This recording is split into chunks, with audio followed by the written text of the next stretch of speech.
Welcome, Wargamers. Join your hosts, Bonko and Monty, two Canadian wargaming enthusiasts, as we explore all aspects of tabletop wargaming. We roll dice, talk tactics, share hobby hacks, and explore new tabletop systems, all on the Trident Wargaming Podcast.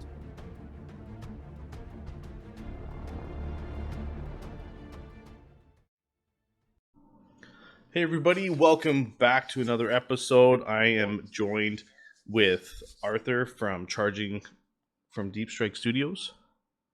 Hello. Thank you very much for having me, Mr. Bill.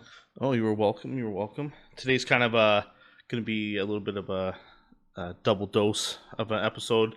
We're talking a little bit of 40K, and then we'll talk a little bit of 30K later. And I guess kicking things off, hobby-wise, what's something you've been working on or some cool stuff you've seen lately? Well, I have been slowly picking away at getting the rest of this tournament list ready, right? So we got an up-and-coming event the next 2 weekends, and I'm hoping to bring home at least one Best Painted trophy. That's my goal. So this last week, I've been polishing up a display board. I've been doing odds and ends, making sure nothing's been shipped, adding final highlights. Oh, this little piece could be crisper. Doing that.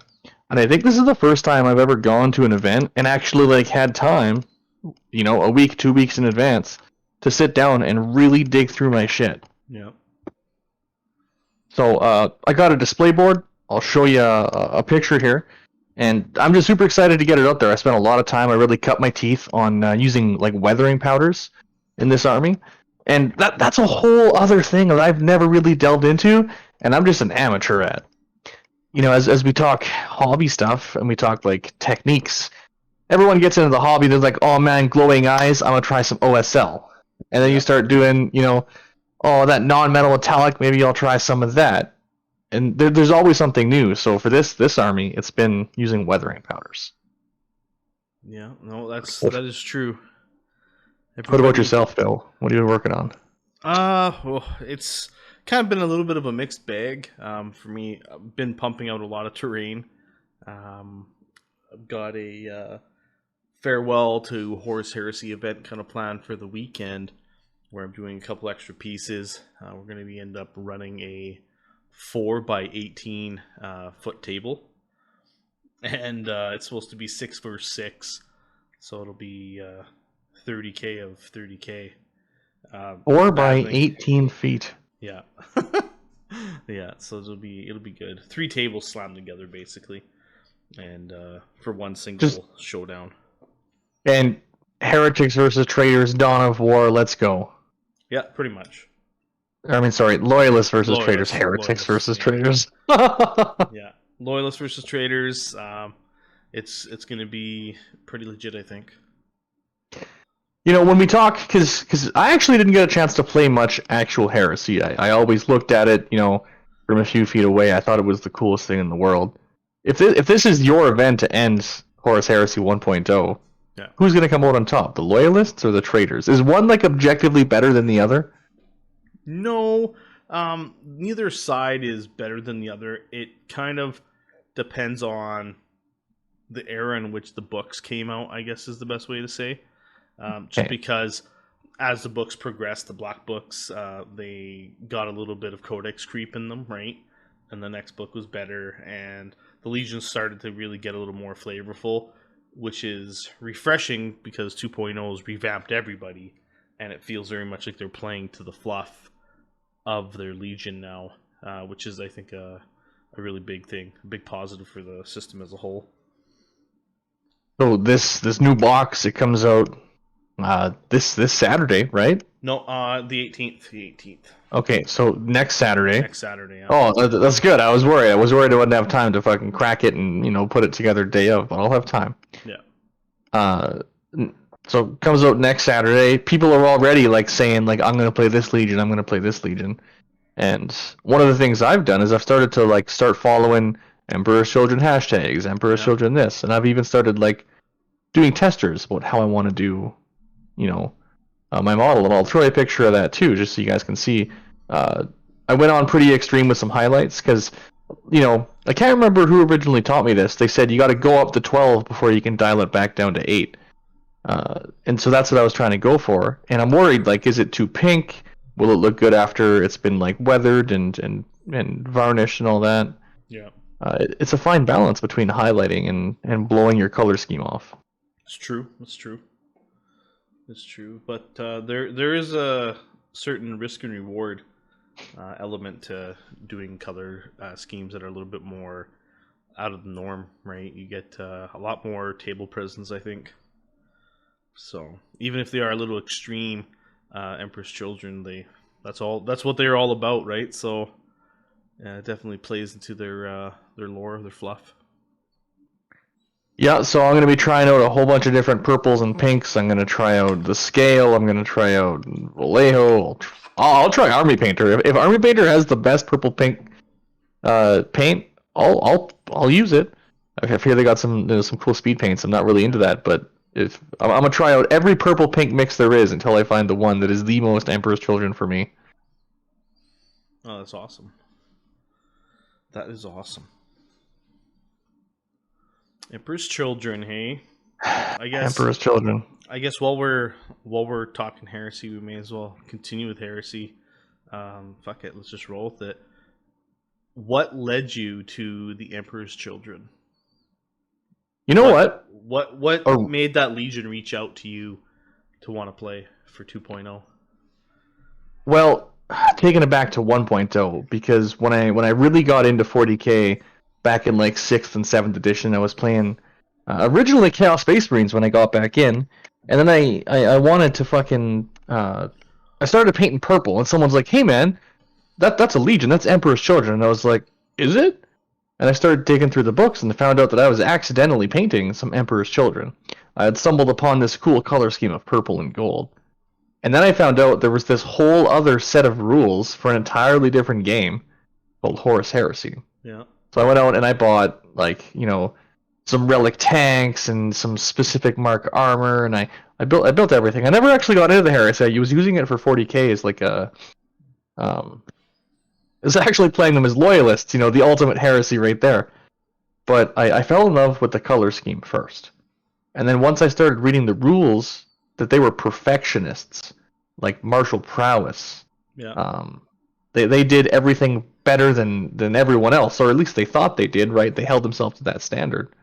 I fell in love with that too, because I feel that pretty deeply. Awesome. And from there, I've just kind of branched. I love the Palatine Blades models.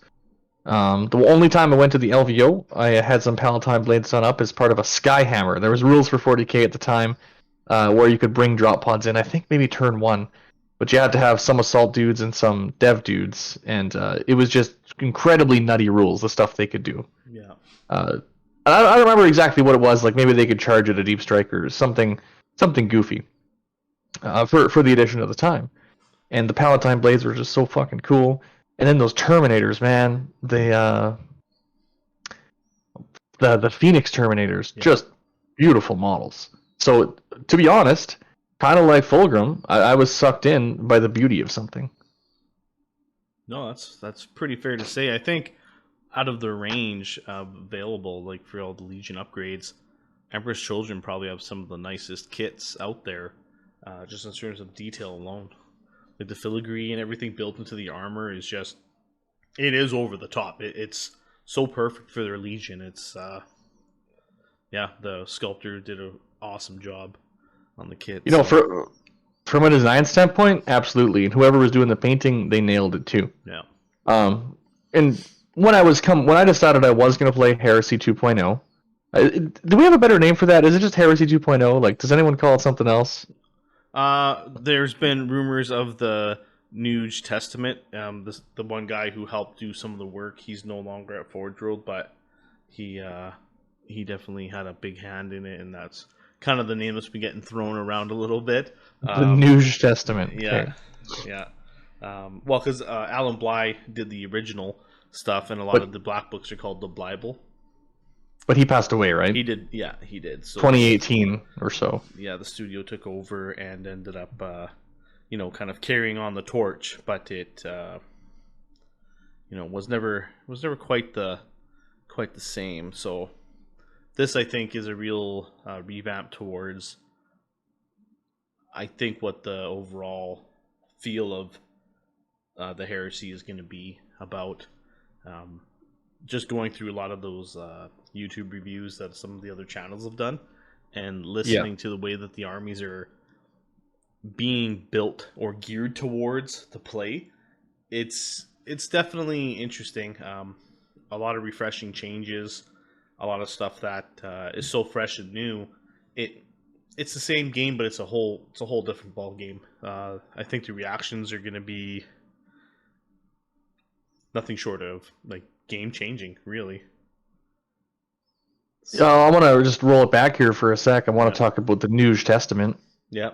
And I wasn't sure that I wanted to play Emperor's Children when I was coming into it. Like, I thought I did, but I've already done purple, right? Like, I wanted to be, test myself on something else.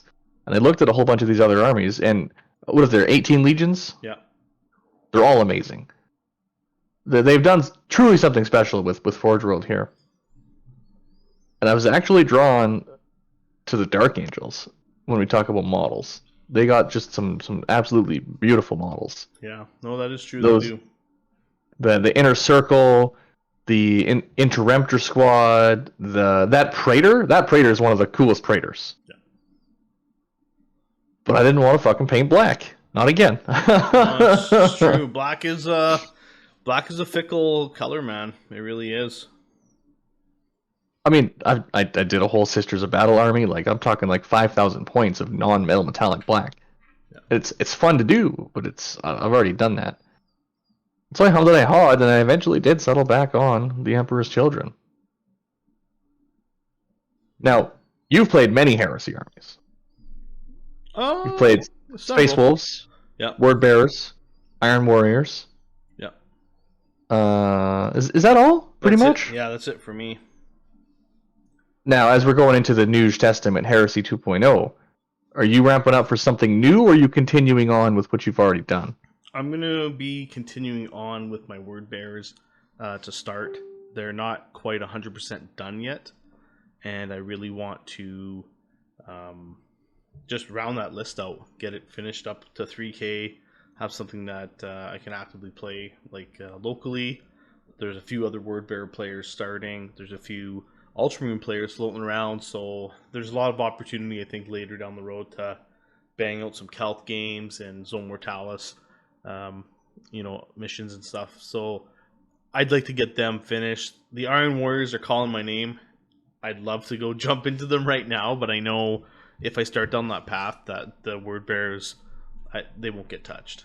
So it'll never get finished. No, I'll get sucked in, and it'll be bad because I've got a lot of stuff painted right now. I still have a lot of stuff that I need to paint, and there's probably at least another 3 or 4K backlog. It's just, it's crazy, and yeah, I just know it'll happen. I'll be loving it. I'll want to start painting all my Iron Warrior stuff, which is easy enough to do, but it's time I could push to get that other Legion fully done. So yeah, good for you for sticking to that commitment, right? That's no. Otherwise, you'll just have the biggest pile of shame you'll never return to. And that's kind of the crazy thing with how a lot of shit's been going on, right? Is that pile of shame. Nothing wrong with having one, but you got to start dealing with it at some point, and it's amazing how fast things build up now within your collection or the storage area, stuff like that, right? Getting together the last few weekends, off track, but I've had a lot of people come by and help me busting out some terrain, getting things built, ready for the event. There's a lot of terrain to go around, and I'm still going through totes, and I'm finding more, and I was like, man, I don't remember buying this thing, but okay, and it's just like, oof. You end up amassing more than you think you do, and you only have so much time in a day to build it and paint and play and everything else. So it's just like, oh wow, keep up on it, and it's not as bad. Little daily chore. I've seen some people busting out an hour a day, hobby hour a day. Working on that backlog. Yep, and they crank out eventually and get it done. But hour a day isn't bad if you can give yourself that hobby wise. I think you're doing it right that way. So Feel that, man. I've been throughout getting ready for this up and coming tournament season. I've been doing at least an hour a day, just a little bit, right? Yeah. A little bit gets you over there. One of my friends is an author, and his go-to saying is a page a day is a book a year. I don't know how we can translate that to a painted army a year, but an hour a day will definitely curl that backlog. Yeah, it is. Well, an hour a day, it's an infantry model done a day. There's only so much infantry you can take. You get it done. You'd be surprised. You'd be surprised. Well, that's true. That's true. But you will get it done eventually. It just takes time. So when we're talking about heresy, Yep. if let's talk. I don't know, like where do you start? We're building an army. When you're getting new into it, like I am, when you're experienced, like you, eventually I'm going to need to put 3K together. And obviously we don't have the rules yet, but when we do I sit down, do I build 3K? Do I look at the coolest models and say I want to fuck with that? Do I start with a Rite of War? Like, what's the best way to get into full-scale games here? I think, personally, the best way to progress into that 3K level is to definitely look at a style of gameplay that you are attracted to. So be it shooting or combat, and learning on how the missions work, and if there's a Rite of War that can complement your style of play, start to build around the Rite of War. There are some that kind of give you a lot of tactical flexibility where you can kind of excel at both. You're jack of all trades, essentially. It's really up to you how you want to run, but there are Rites of War out there that can help accentuate that style you want to go with. And once you go there, it's honestly as much flavor as you want to add to your force. Be it these models rule of cool. These models are cool. I want them. These models are cool and they perform on the tabletop. That's even better. There's a lot of ways to approach it. Definitely, the biggest one is gaming too. Cranking out a ton of games. Like, play 10 games with one list, and figure out kind of what that list does well or what it doesn't. And then if you want to change stuff, then you can slowly start to tweak in and out. And I know with 1.0, for the longest time, myself anyways, I built a lot of armies with flashcards. This is before kind of Battle Scribe was really taken off. And all my units I could change in and out with these flashcards, because I made point for point ways to, like, options, right, to be able to trade in and out and change my list depending on point levels, depending on how I wanted to play. And it took a while, but after 10, 12, 15 games, I really started to see what units I liked, what units I was taking the most, and tried to kind of clobber together this mass of infantry with artillery and guns and shock troops, right, to make my own kind of narrative. So it definitely will take a little bit of time to figure out how you want it to be. It's a lot to take in there. I think I'm partially on that. I've done some research. Yep. Here's how far we're done. I'm playing Emperor's Children, and I'm gonna play the Maruskara. Am I saying that right? Maruskara? Yeah. The Rite of War? That's the Emperor's Children specific one. Yeah. It's a surgical strike. They got some new rules with 30K here. So, as someone who's never played 30K before, I thought it was so cool that there were these Rites of War. That if you wanted to have a certain type of, like, army list, you had to build your whole army around this type of list, right? Yeah. It's like a specialist attachment. That is a great game design standpoint. Yeah. And all the legions have their own now, which is super cool. But I've been reading up on this Rites of War, the Maruskara, and I've decided this is what I'm gonna do. I'm gonna make this work somehow. I've been reading up on the Emperor's Children special rules. So if I understand it, their gimmick is when they charge, they get +1 initiative. Yeah. And as I'm reading that, I remember, oh man, this is back to like 7th edition core rules. We have initiative. It's not just charge first, fight first. That's true. Yeah. So a basic Marine has what? Initiative 4? Yep. And when you charge, you don't get an initiative bonus. No. But if you make a disorder charge, or if you charge through difficult terrain, you don't have grenades, you can lose initiative. That one, whereas if you were running through difficult, dangerous, if you didn't have grenades, stuff like that, yeah, you could end up striking at initiative 1. Right. Man, I miss these old school rules that just aren't present in 40k anymore. Yeah. Things like initiative. Like the fights first, fight last thing that's going on in 40k right now. It's such a shit show. Like, you got to do some 4D chess to start figuring out, okay, who actually gets to fight and who's eligible to interrupt and when can I use my dudes. And except wait, now we're into the second step, so the defender gets to pick one first. Like, I hate that. Let's go back to initiative, and I love that Horus Heresy is doing that. Initiative so Emperor's Children is nice, yeah.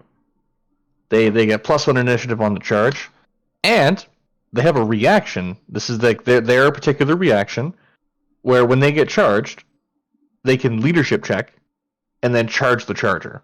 Whoever rolls higher or something like that is what I understand what's going on. So like a counter charge, basically. Pretty much, and then guess what? I got the initiative, baby. I'm 1-up on you. It's true, yeah. So I'm really excited about that. And because I actually don't know these models, there's some restrictions on this Rite of War for the Maraskara, where I can't have anyone that's heavy, slow, or bombard. Oh, okay. So I can pick up to 4 units as elites, troops, or fast attack, and they can make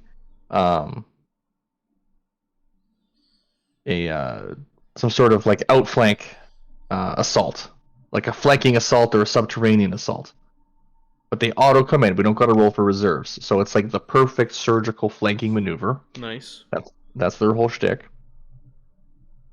But they can't be slow. So I guess I got to pick out like, oh, that means I can't use certain types of Terminators, right? You can't use the Tartaros. You'd have to use the other one. The Cataphracti, yeah, you'd have to use Tartaros instead because Cataphracti are heavy, I believe. Okay, that's how that works. Yeah. I'm just so excited about that. I'm going to build a force around this. I'm going to build a combat Emperor's Children force. I'm going to figure it out. I'm going to make it work. I don't know what that looks like right now, but that's the goal. Well, that's awesome. I don't think anyone really knows what anything's going to look like, really. The game being so, I guess, revitalized in that sense, the in-game actual meta is going to change quite a bit. And I don't mean meta like competitively or anything like that. It's just, everyone knows that Primarch's really good. They know that Terminator squads with Primarchs and Spartans are good too. Everyone knows the Death Star works well. I'm kind of afraid things might devolve to where it's just, Spartan football, and it's just everyone's got a Spartan with a Death Star and a Primarch inside. I'm hoping that it's going to be a little bit more interesting lists. I would definitely like to, play to some of the Legion strengths that I have. Don't get me wrong, like Gal Vorback are looking pretty sweet for Word Bears. I'd like to rock them out. A Spartan would be nice to transport in, but I don't know. I kind of want to run something a little bit different too. So no, let's do this. Let's do Spartans full of big squads of Terminators and Primarchs and charge me, so I can charge you and get +1 initiative. I love this game. Let's play Spartan football. It's true. Well, there will be plenty, I'm sure, to fall into that style of play. I think what you're getting at though is the game hasn't been solved because it's new. No, yeah. There's no optimal choice, and competitive meta aside, the competitive meta always trickles down into even Garage Hammer, Beer Hammers, Semi-Comp. Yeah. People start figuring out, oh man, Thunderbolts are good, so now everyone plays 2 Thunderbolts, or oh man, Quad Mortar cannons are good, and everyone starts playing a bunch of those. And I don't even play Horus Heresy, but I know that both of those were problem units at one point in time, right? Yeah, as they came through. Exactly. It'll all trickle down, but that's the biggest thing. What is the obviously you've been doing some reading. word bearers, what's their shenanigans? What are they up to? What's their abilities? Their main one is basically not being able to have their leadership reduced to lower than 6.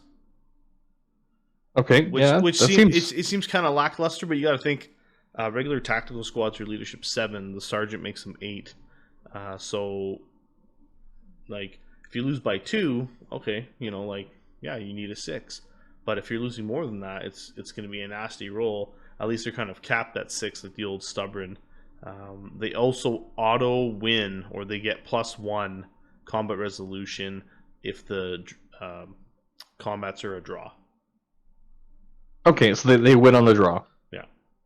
And we're talking like if regular TAC Marines are slapping regular TAC Marines, it's, you know, math says it should be a draw, barring some abysmal rolling, or maybe the sergeant that's all kitted out somehow. Exactly, and actually, when I first kind of read and looked at those rules, I was like, "That's kind of trash, man. I don't like that at all." Talking with Dan a little bit, starting to go through it, he's like, "Well, think about it, man." He's like, "How many times have you charged squads with Terminators and you just completely whiff? Your rolls are horrendous. You're not getting any joy, and you totally whiff, and you end up tying a combat with, say, a bunch of Marines that you should have just blown through." If you're that guy playing the Marines, you're going to win that combat. And you might even sweep those Terminators. Like, it's just innately built into your army, which is pretty good. I was like, that is pretty good. Didn't really quite consider that, so it's going to be interesting. I think combat will be the big deciding factor, and I think because everything seems to move a lot faster and gets bonuses to charging, I think the pendulum's kind of swung. It used to be really strong, like shooting game wise, and now it's slowly starting to swing back to combat. And I think it'll still be in a good place because shooting is always strong in 40k or 30k. Let's be real, any tabletop game, shooting is always going to be very strong, right? So it'll be interesting to see how everything kind of develops from here. I like a mechanic where combat is king, Yeah. because it's hard to get into. Anyone can shoot. You can draw a line of sight, you can kite, like, shooting is easy, and it's always going to be good.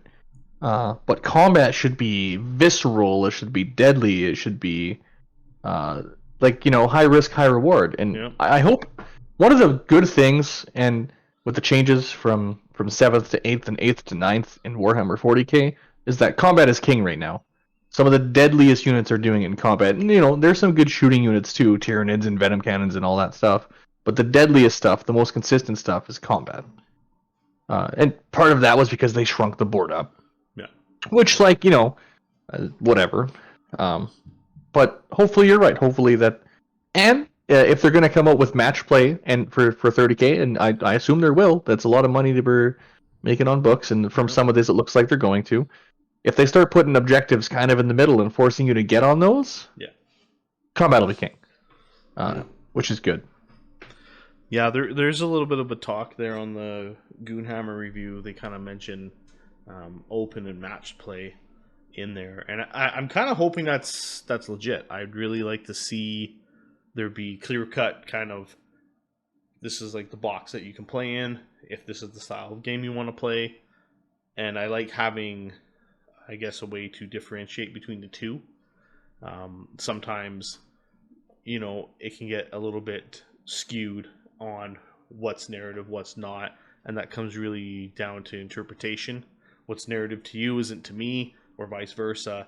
And at least if there's some clear, definitive lines of, hey, this is what's cool and allowed, this is what's considered match play, I think it'll put a lot of issues to rest, I think, with overall gaming, because now you can start to allocate and play the game based on rules that the game's made for, right? Like, are we playing match play? Okay, let's play match play. Are we playing open play? All right, let's play open. Like, it is entirely different. Yep. Absolutely. One of the things that I hope doesn't come into Horus Heresy is secondaries. So I love the rules for 7th, and everyone always gives me a little bit of flack when I say that. And they're like, well, don't you remember detachments and Formations that were broke as fuck. Yeah. everyone always throws that in my face. And that's fine. The formations, they were problematic. I'll give you that one for free. Yeah. But the core rules of 7th, barring the psychic phase, were fundamentally better than 9th. Mm-hmm. Like, mm-hmm. I'll stick to it.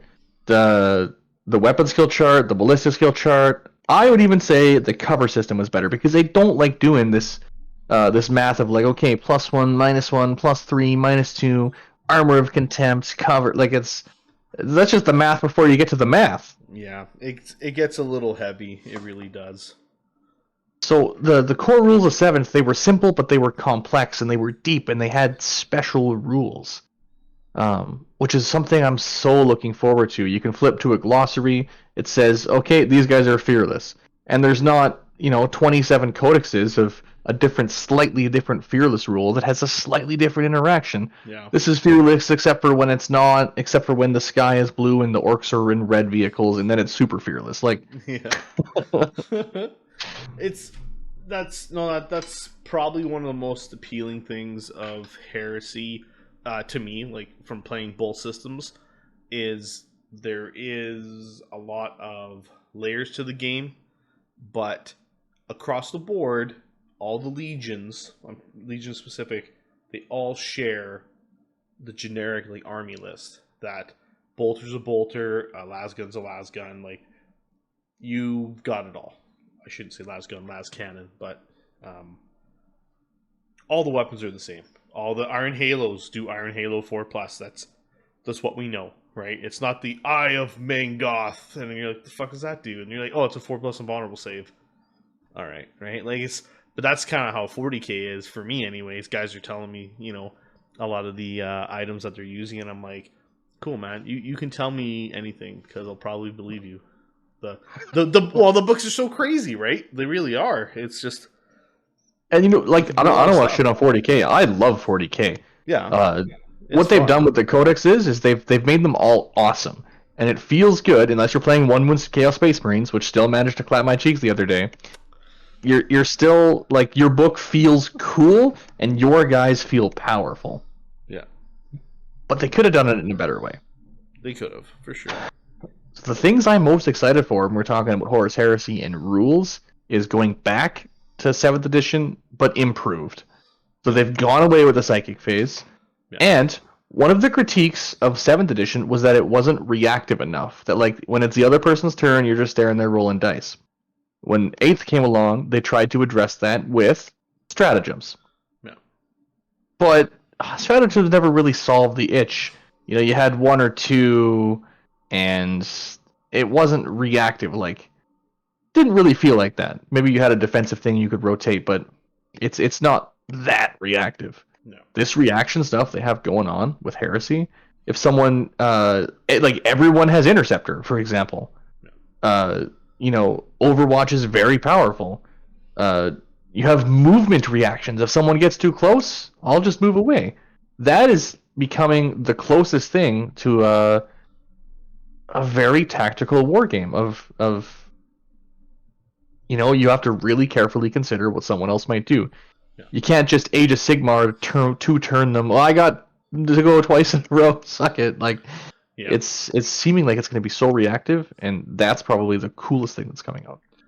It feels very much, yeah. It feels very much like it's going to be in a very good place. I think everybody's kind of felt that.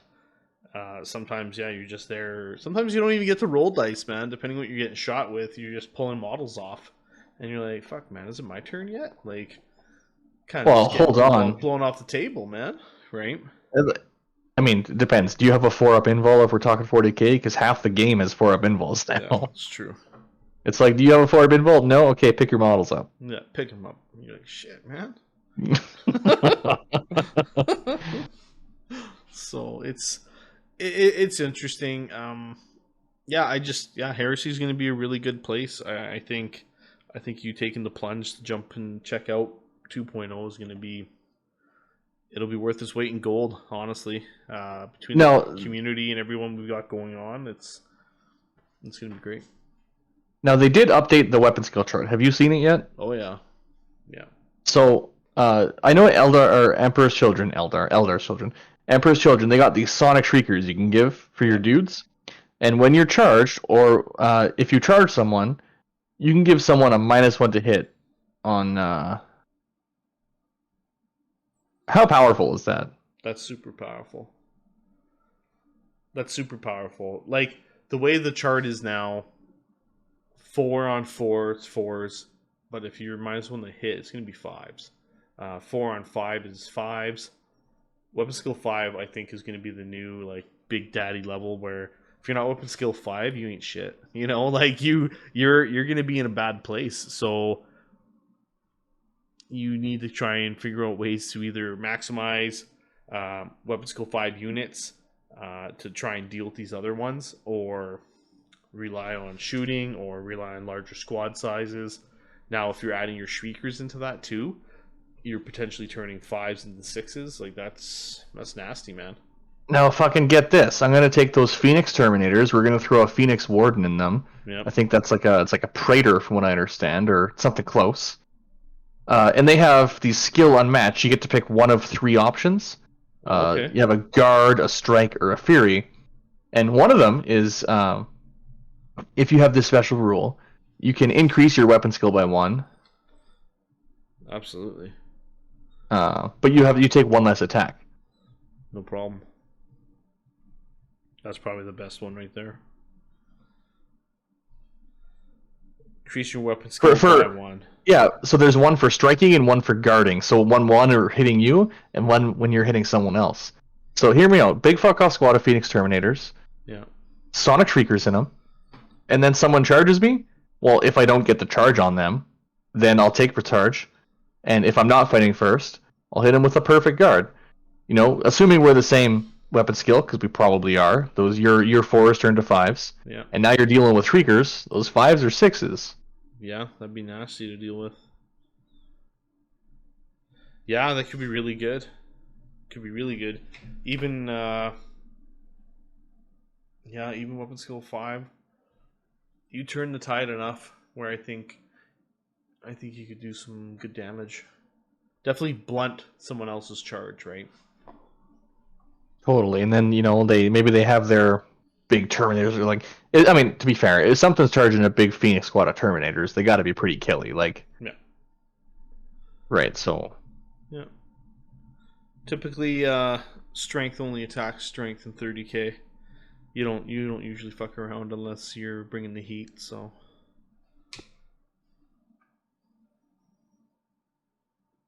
Yeah, shoot the fighty ones and fight the shooty ones. Don't fight the fighty ones. That'll fuck your day. Yeah, pretty much. Some orc logic for you. Yep. No, that's good logic. The old I'm super excited to go back to these 7th edition rules.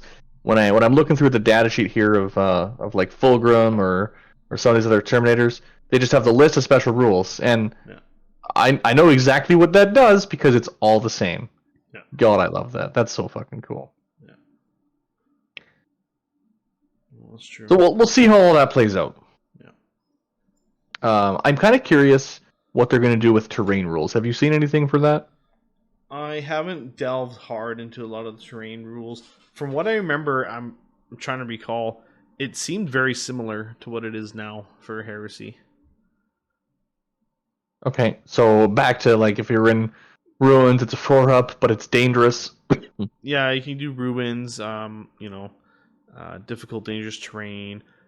Difficult and dangerous definitely has changed a little bit, though. I don't believe you can actually take any armor saves against it. Just invulnerables. But you can take invuls. Yeah. Yeah, so once you get hit, like, if you're getting hit, you're getting hit. And you're probably dying. So. Which I might have to rethink my plan. Like, I'm in 30k, I'm like one of the most frugal guys when it comes to vehicles. I don't buy dozer blades.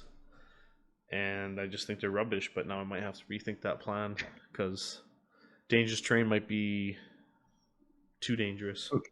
Picking up your Spartan because you rolled through some craters without thinking about it? Yeah. That would feel pretty bad. Yeah, it happens. It happens, but Sometimes you go buck wild through a couple craters with a rhino and it doesn't get immobilized and you're just laughing, right? Yeah, that's it. Sometimes your Duke's a hazard going over that bridge, you know? That's right. I've corralled Spartans with rhinos, man, just to try and block and buy myself an extra turn so I'm not getting charged. By the Primarch and 10 Terminators inside? Inside the Spartan, yeah. It's yeah, you gotta kill these rhinos first. Yeah. Well, that's one of the biggest things, especially with the way that I used to play my Iron Warriors. I never really got my hands dirty unless it was with the Iron Circle and Purdy. And any other time, I was pretty much just moving around the board and shooting the shit out of you and kiting and falling back. And if I'm charging you, it's because I'm charging you on my terms. Or I'm throwing a sacrificial lamb your way just to try and bog you down so I can get some more units a little closer or move the army away. So it's just, yeah, it'll be interesting to either pick up or change the play style depending on how the armies play now. Iron Warriors, yeah, they're gonna be nasty.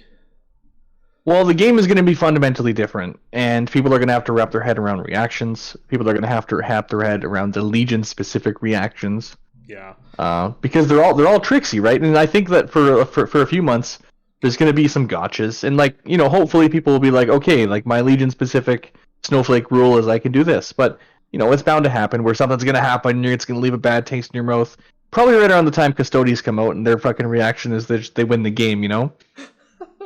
For being the Golden Boys, but you're gonna have that no matter what. I think.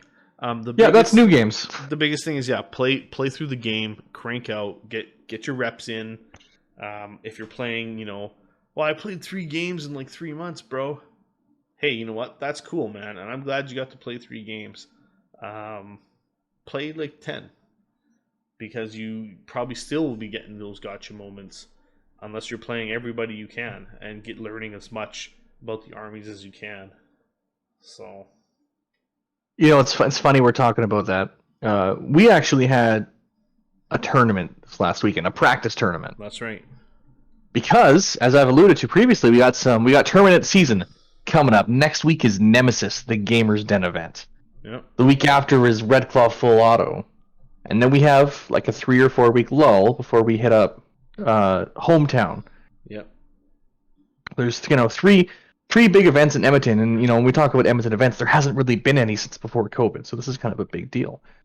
So we hosted a practice day, and I have been tearing up the Edmonton Warhammer League with my current Eldar list. I've played the same fucking list for like the last 5 games, which would be about 10 weeks.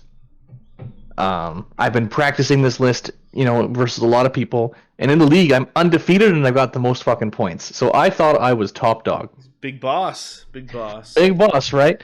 And you know, I've played some other games. I've been doing really well. I show up at the St. Albert Club. I fucking roll some face. People, you know, leave with a bad look on their face because they just got Eldar'd, and I'm like, fuck, I'm gonna go crush this tournament. So we have this house tournament, and I go 0-3. I lose all my games, and like not even fucking close. Well, there was one close game, but it was against 1 wound Chaos Space Marines. I lost all my games. Yeah. And part of that was because I didn't have enough reps in against some of the harder armies and the harder missions. You know, Scotty B is an excellent AdMech player, and he plays veteran cohort. And I haven't had enough games against veteran cohort. Because if I did, I would have remembered how fucking resilient those infantry are. They have a 5-up invul. Wow. And part of that game, I was charging in. I was going to knock him off an objective. I was going to steal an objective for myself. And I misjudged exactly how resilient he was and his stratagems. That not only does he have a 5-up invul baseline, one of the big strats for the veteran cohort is you can give someone a 5-up feel no pain. Oh, so, awesome. First turn of the game, I see a very opportunistic charge. My Banshees get in there. He pops that strat and starts rolling 5s, and I'm like, well, what are you rolling dice for? Like, there's no dice. It's -4 on these swords. Oh no, they got an invul. Oh, they have a 5-up.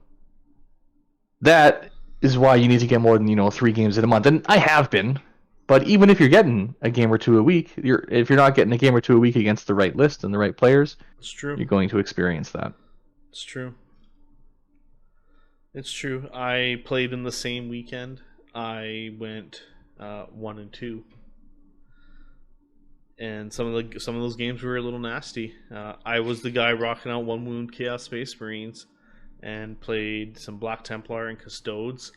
And the Black Templar game wasn't bad. I didn't feel it was horrible. Like I was making the right calls. I was just not as resilient. And then against the Custodes, I got whooped pretty good. I've only played Custodes once, and yeah, Custodes brought the heat. So I got to play Eldar. I think that was the second time I've played Eldar, or seen them on the tabletop, that is. And overall, it was a good game. I think it went a little better than I thought, to be honest. I initially was not thinking it was going to be an easy game or a win, for that matter. It wasn't easy either. Like there was a couple big swing points in that game. Yeah. When I deep struck my warp spiders in the back and I tried to knock you off one of your objectives. Yeah. And like one of your guys just wouldn't fucking die. It's true. That one. Those obliterators and your ability to hide them and get, your double shooting off every turn. Yeah. That was very powerful. Yeah, it was. Well, I think the best part there is exactly how much shit I've been talking about One Wound Chaos Space Marines in the last, year. And for you to post that fucking meme at the end, holy shit. You know the sad part? Fucking man, like, I post so much content to Edmonton Warhammer League, and 10 likes here, 12 likes here. You post that stupid fucking meme, like 50 likes, laugh reacts, love reacts, people messaging me, laughing at me. Yep. Holy crap. I deserve that.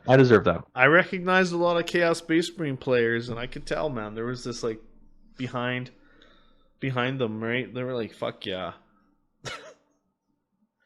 I gotta wait, like a week or two, before I can start making fun of them again. Yeah, you gotta wait, for sure. I gotta wait till that meme falls down to the bottom of the page until it's forgotten, otherwise I'll have to eat more crow. Oh, man. It was good. I think, it was great. One of the things that went wrong for me in this practice session is I built my list to deal with the anti-meta. I have 2 Crimson Hunters, and these Crimson Hunters are masters of the air. They get +1 to hit against flyers, and they reroll wounds against flyers. And when I built this list, Tau was at the top, and Custodes were at the top, and Tyranids were up and coming, and Eldar at the top. The thing about all of those armies is they have very powerful flyers. All of Tau's good shit has fly keyword. Tyranids, they got lots of good flyers.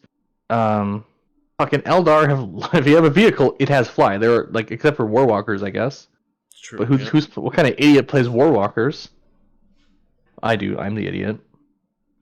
And I brought a list that was the people I played against, in our tournament here. Yeah. No one had any flyers, really. Like, well, not like I was used to playing. So sometimes building for the meta is important. You actually made a really interesting comment because we were playing, and you had a unit of like 6 or 7 Chaos Space Marines. Yeah, 6 Marines. Yeah. And it fucked me because I couldn't kill all 6 when I was trying to make decisions. And you're like, yeah, sometimes I do weird shit like that. When we're talking heresy, how often have you made like an anti-meta call, or I guess Dozer Blades is another one, where it seems like you're going against the grain here? It's interesting. Like early on when we started playing, there were Spartans everywhere. There were Spartans and flying transports, like delivering Death Star shit into your lines and pretty much kicking the crap out of you. And I was bolstering up. I was running defense lines or bastions with my Iron Warriors, had Havocs inside shooting. It was very like static. I eventually said, okay, you know what? Like, I'm tired of these monster units coming in and just kicking the crap out of me. So I ended up making an anti-meta army where my army was designed to deep strike, like alpha strike. This is when Iron Warriors could do that. I had really no big lumbering tanks, no Spartans, but my list could very well take 1 or 2 Spartans down, and then everything would pretty much deep strike or come on reserves where I needed it. It was really cool when it came out at the time because it was very strong. They ended up, fixing that, but I've never really taken the Spartans in my Iron Warrior lists. I've got a couple Raiders. I think I've only used them maybe 2 or 3 times. It's very infantry based for me, where when you do play some of these armies that have more haywire than they should, it's kind of doesn't feel so bad, right? Because they're like, oh, you've only got like one vehicle, and you're like, yeah, I do. So their big haywire, anti-Spartan like unit is kind of useless, which is nice. It's good when things work out like that. Totally. So, there's a lot of people that are going to be buying this box set. Yeah. Like you said, it comes with 40 Terminators, a Spartan, a Contemptor, and 40 Marines, a Spartan, a Contemptor, and 20 Terminators. 10 Terminators. 10, Holy shit. Yeah.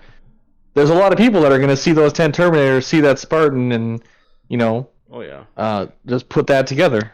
And like you said, maybe the Spartan will return full of Terminators. So it could. It can hold more now. So can Rhinos though, which makes it changes a lot of stuff. Like only bumping up a little bit seems like it's okay, but it changes a lot. It changes the way your army and your squads can be made. I like to run kind of weird, odd numbered squads most of the time. I was always doing that to accompany characters or apothecary, stuff like that. And now that you bumped up stuff, like you can actually bring squads of 10 apothecary or squads of 11 with an apothecary, or just max out at 12. There's a lot of freedom, I think, in list building, and 2.0 I think will just be even more intense. So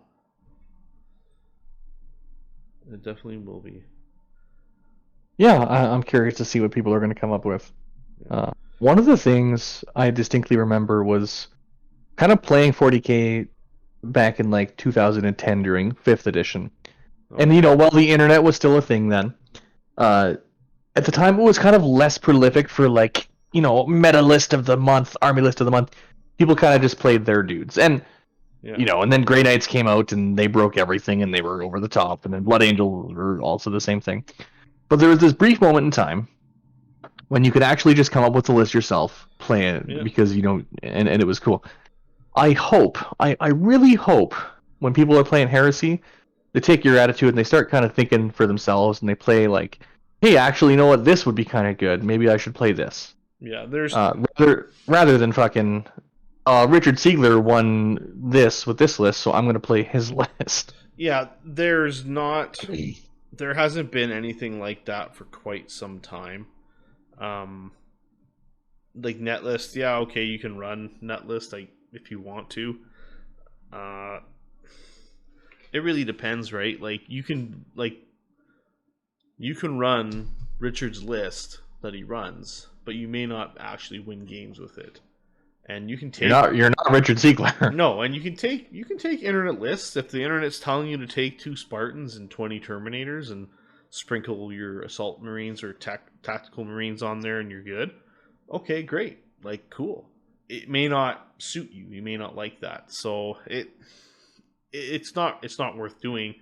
And most of the people are just down to play what suits them based on the narrative for their army. The play style they want to do, the style of games they want to have, right? It's kind of neat and refreshing. Like there is no optimum build. You can get 5 Iron Warrior armies all together, and I guarantee they'll all be different. They'll all have some elements, right? They'll all probably have a Leviathan or a Venator or some Iron Circle. And if you don't have Iron Circle, just don't play Iron Warriors. But yeah, you'll see similar. That's the reason to play Iron Warriors? Oh, absolutely. Iron Circle, they're so cool. They're just so fucking cool. They've gotten better in 2.0, so like I fully expect to see every Iron Warrior army to have at least 3. At least. You're talking about those big battle automaton. Oh yeah. I've got one over here. Yeah, they're cool. I'm looking at one right now on the website. Yeah. Got one of those bastards right here. He's good. He's got 5 other friends. Oh, they're beefy. They're like almost the size of a Dread Knight. Look at that. Oh, they're not quite, but not quite. It's Contemptor size. Contemptor. Yeah, okay. So except these are essentially Terminators, right? Well, no, they're tougher. They're like straight up. They're like Castellan robots there in 40K, the equivalent. Basically. Yeah. So like they're like a unit of You take them in like 5 or 10 or whatever. Yeah, these ones are specifically between 1 and 6. Yeah, okay. So you take 5 or 4 or whatever, Yeah. something that works for you. Yeah. Oh, they are cool. Whoever the painter was nailed it. Yeah, they're beefy, so it's going to be interesting. That's why I like to play Iron Warriors. I like guns. I like shock troops. I like my Terminators. I like taking Iron Circle, and I like artillery. I like just to Well, we're rain it back on down. the subject of heresy here. Throughout, like when they were kind of revamping some of these books, everyone was getting Praetors, right? Yeah. What's a Praetor? From someone coming into it, I see all this. I got no fucking clue what a Praetor is. So Praetor equivalent is essentially a chapter master on steroids. So they're higher than a captain. They're like Yeah. they're not quite a Primarch. No, but they're like commanders of the Legion essentially. Oh, so is the reason Emperor children don't have one because they have Eidolon? Is he essentially a Praetor? Yeah, pretty much. Yep. Lord Commander Eidolon? Yep. Someone that takes over the force, basically. They all get legions get broken up, right? They have companies, and essentially the companies turn into what are chapters, right? Everyone gets broken up, so Gotcha. there's a shit ton of companies, a shit ton of Marines. Each Praetor can have command over 1 to 4 companies or more. It depends, right? There's multiple. Sometimes there's more than just one Praetor, and then there's the second line captains, which are step up from your line troops and sergeants and stuff. So And so these Praetors, the Legion specific ones, some have power armor, some are Terminator armor. yep, yeah. Most of And the kits have come out with one of each. One power okay, I see. armor equivalent and one Terminator armor equivalent. Oh, I see. Yeah, Imperial Fist, Legion Terminator, Imperial Fist, Legion Praetor. Yeah. So for the legions who are missing one, are they expecting to get one, or they have a character that's already doing that? Like, for example, maybe. I suspect that they'll still be dropping Praetor models. It seems like everybody kind of was getting that. Everyone was getting that treatment. They're getting the Praetors, they were getting a Contemptor / Leviathan, and then they were getting something else, a vehicle or some special upgrade on a unit or something like that, right? And there's a couple that need just a few more little things here and there, but the ones they're coming out with are awesome. So okay, I think I see it now. yeah.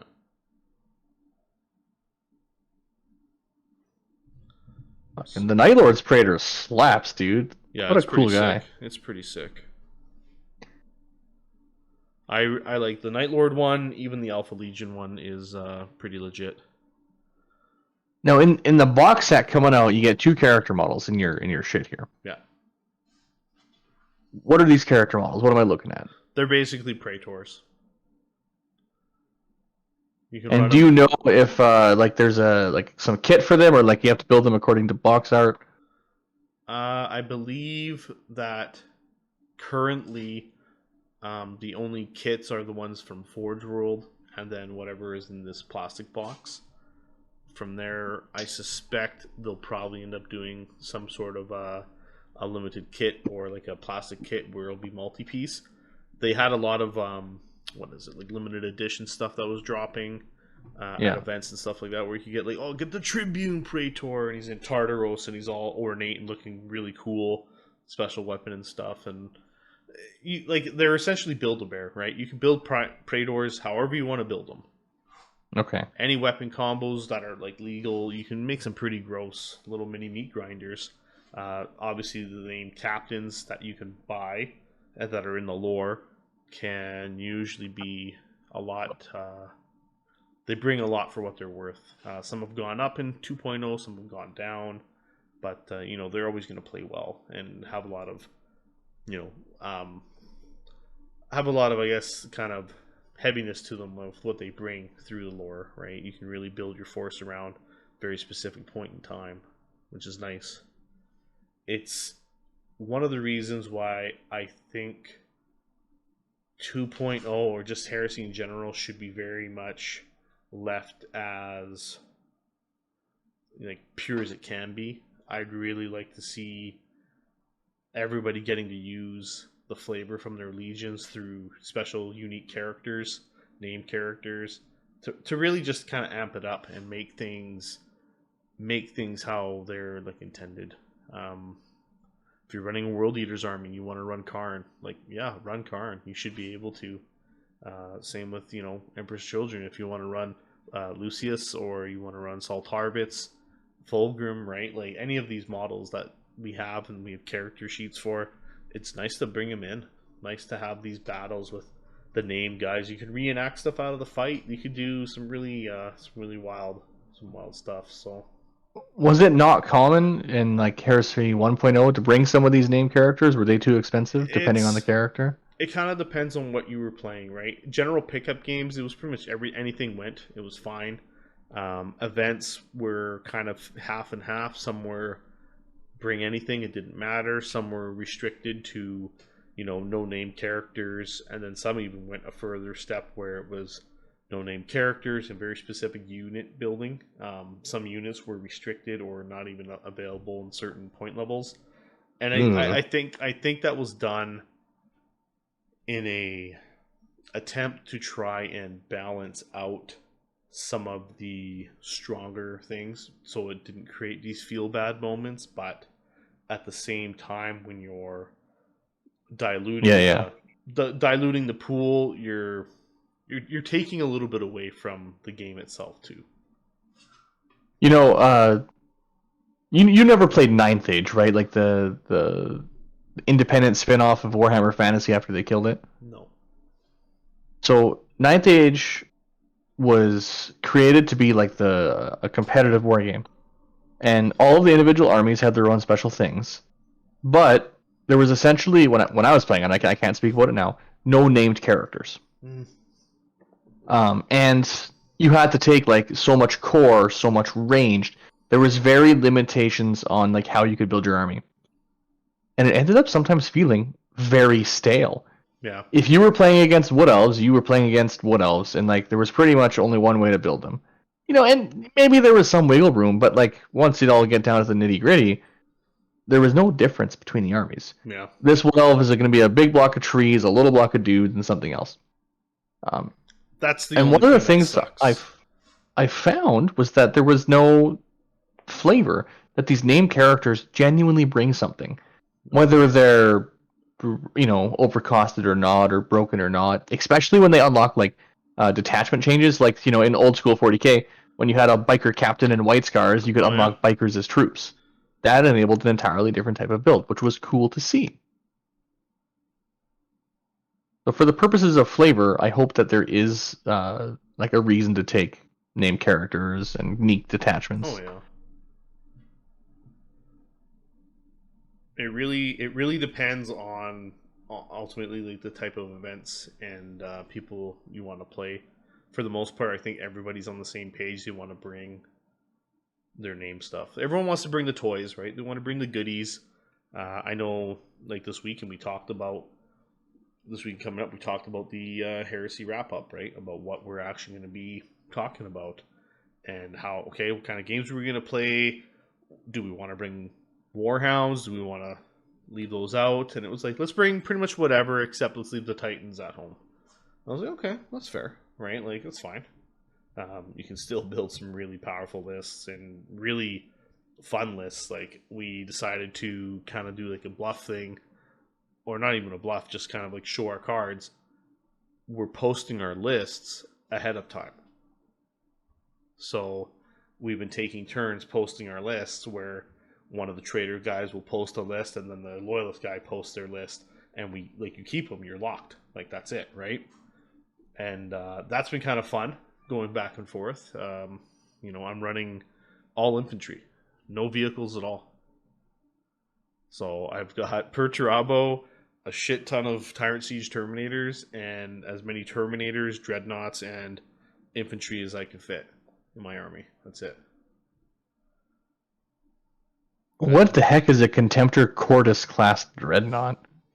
It's basically a junk version of a Contemptor that's been rebuilt and kind of repaired, like field repairs, and it suffers from doesn't suffer. You can actually overcharge it for certain powers, rage, and everything else. At least in 1.0, that's what it was like.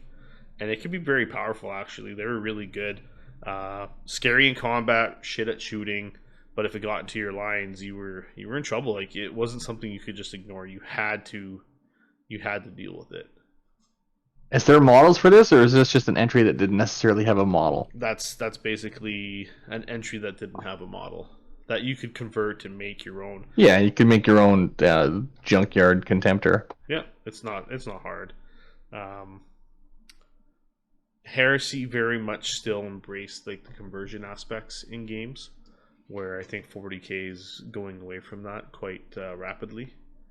And it comes from their rule set Yeah. in 40k, because they don't want you to make your own kind of stuff. Yeah. It used to be that like things like as Dubriel Vect, that Dark Eldar guy, Yeah. that there never was a model for, but like you could make your own as Dubriel Vect Pimp Barge, Yeah. and then because there wasn't a model for it, they got rid of the entry. That's kind of a shame. Yeah, it takes away a little bit of the flavor, right? So I think Heresy will still very much have that aspect. You can buy their pre-done Praetors from Forge World or whatever, or you can do some green stuff work, coding, chopping, using a bunch of other bits, and come up with your own stuff. Which I think that's really what sets a lot of the hobbyists apart between the two systems. Is you can have passion and you can rock out and do everything, and both systems do this. Both systems have a lot of passion and everything else. It's just you will notice, I think, armor marks and the little individualist details put onto certain armies more so in Heresy than you might in 40k, and neither system is better or worse, right? They all get played, and we all have armies, and I play both personally for different reasons. But I do think, yeah, Heresy is one of those things where the attention to detail is a little bit perhaps higher without sounding offensive, right? I don't think that's offensive. I think it's almost a historical. It's close to historical. I'm sure there's many out there who feel that it is very strictly historical. Maybe, right? I don't know. It is borderline, right? I also play bolt action, and that shit's historical, where it very much gives you a very narrow spot you can build, right? If you're playing early war in this operation, like there's an army list that this is all you can take at the time, and there's nothing for that in Heresy. I know some people have done kind of gentleman's agreement. Hey, we're going to play early Heresy. Let's just play books 1 to 4, or we'll play middle Heresy and we'll do books 1 to 6, or late Heresy. But what if your codex didn't come out in book 1 to 4? You just can't play your army? Some of it, like using equipment from those books specifically. So like the Arcus Sikaran, that came out later. That was kind of like in a book 7 era. So you couldn't use that particular technology. You'd still be able to use your Legion stuff, but some guys felt that was a better way to kind of play within this kind of era selection. Myself, it's Heresy, man. I think book 1 to 9, play it, let it rip. Anything that's in there is in the game for a reason. Let it be played, however. Fair enough. So, yeah, I have to admit, I've been spending probably too much time on the Forge World website, just kind of looking at like some of the different options, right? Like, what am I going to add to this Maruskara? Yeah. That's been the question, right? And I got, the Phoenix Termies. I feel like I need some heavy support, or maybe I don't. Maybe we need some fast stuff. Maybe we need some bikes. Maybe we need some javelins. It's true. It's true. I got some decisions you're going to change. Well, yeah, you do, and you're coming into it at such a good time because there's a whole new range coming out that it's plastic and everything's the newest of the new. It's going to be awesome. anyone who's just jumping in is going to have a good time. I know they released their their roadmap today, right? Yep. Of what's going to come out. So they said that between now and like the end of the year, they're going to have a few different releases. They say a few different models, and they have a couple dates. One for a Mechanicus book, and I think one for like an Imperium book. Yeah. What models do you think they're going to release? Like what's next? Just pieces from the box set in their own kits? I think you'll see that, but I think you'll see Sicarans coming out. I know they've shown the Leviathan coming out. I really hope there's a Storm Eagle in store for us. I hope plastic Storm Eagle. Oh, dude, could you imagine? So good. You'd never have to build one of the old resin ones, and you have 2 unbuilt. I do. What are you gonna do with those? Is that just like terrain now? I would just post them as OOP. I would have put them on eBay. Yeah, Storm Eagle, man. Tell you what, buy the 2 off me so I can buy 3 of the plastic ones. Just shut up! I'm not doing that. Not a chance. And then we've got a good deal going on. But if I'm gonna buy an airplane, it's gonna be a Solkar pattern Stormbird. Oh God. It'll be interesting. I am eager to see what they're bringing out for new kits. I hope Predators are coming out. I hope a lot of the tanks are getting redone in plastic. It'd be nice. So it would be nice. I would imagine they'll come out with their Rhino chassis like pretty early, right? No. And if they're bringing out a Rhino, that means they might as well bring out a Predator because it's all the same. It is. That Demios pattern Rhino will be actually on the release on the 18th. It's out. Is that coming out with the release? Yeah. Okay, so like you said, if they got the Rhino, they have the Predator in plastic. Yeah. When they decide to release it, I mean, we'll see. We'll see. Yeah, it'll be interesting. I think. What the fuck is this little butt plug? Sisters of Silence, Karan pattern Inquisitor? What? It looks like a butt plug. The Sisters of Silence transport. Oh, that, yeah. Little bullet. You see this thing? This thing is goofy. It's got a kind of a Dune-esque look to it. Yeah, it does, doesn't it? So, they're interesting in game. But it's, Heresy's going to be great. I think jumping over and playing Heresy will be a fresh change of pace from 40k. But, you know, that said, I'm still looking forward to getting my reps in on 40k. I've got Chaos Codex coming out soon. It's going to be really good. Then we'll be 2 wound Chaos Marines. We won't be able to hold that over our head anymore. You know what? As soon as Chaos Space Marines come out, here, folks. They're going to be mediocre. They're going to be okay. But you know what's going to be fucking outrageous. Busted? Demons. Demons are going to be outrageous. Because, sorry, Chaos guys. Games Workshop knows Chaos players are going to buy Chaos no matter what. There's a reason why the Chaos Codex has never been over the top. Because people buy it because the models are fucking cool, because the lore is cool, because people love Chaos. Games Workshop doesn't need to sell more when it's going to be overpowered. There was a time, but that time will never come again. They were too scared. When 3.5 was out, and that book was like the crusher of all ass, it left a scar on everybody who played at that time. And I think G-Dub just doesn't want to open Pandora's box again, because they won't be able to close it. Hey, was that better or worse than 5th edition Grey Knights? They're like still talked about as like probably one of the best armies of its time. Like, is that right? 3.5, it was that army was off. It was off the chain. It was so good to play. A lot of people did just horrific things in the tabletop with that list. So yeah, I believe it, but I don't see the new Chaos book coming out and being. It's going to be like Genes to their cult. It'll be okay. It'll be fine. Just give us okay, and we'll come back and give the Primaris a run for their money. Or it'll come out and the Primaris will get fucking 3 wounds or something. Oh well, Gravis all has 3. There it is.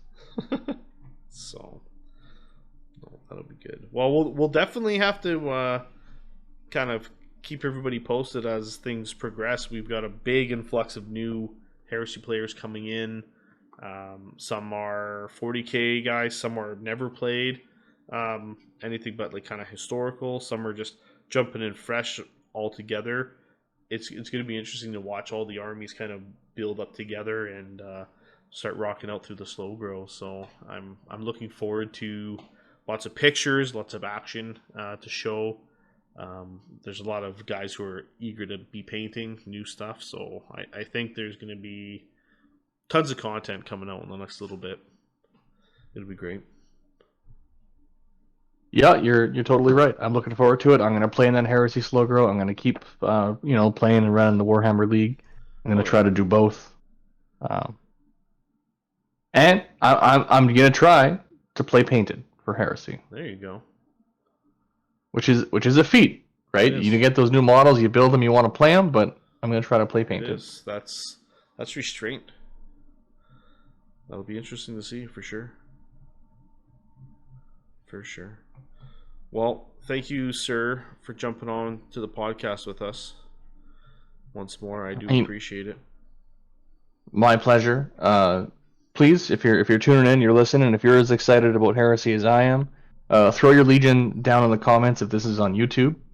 Let me know what you're playing and why you're excited to play that. Yep. And what rite of war you plan on using. Those are the things I'm curious about. Yeah, definitely. Yeah, what Legion, what rite? Start some rivalries on the internet. It'd be great. There it is. All right, well, thank you so much for having me. Thank you so much for listening, everyone. And until next time, I guess. Yeah, we'll catch you later.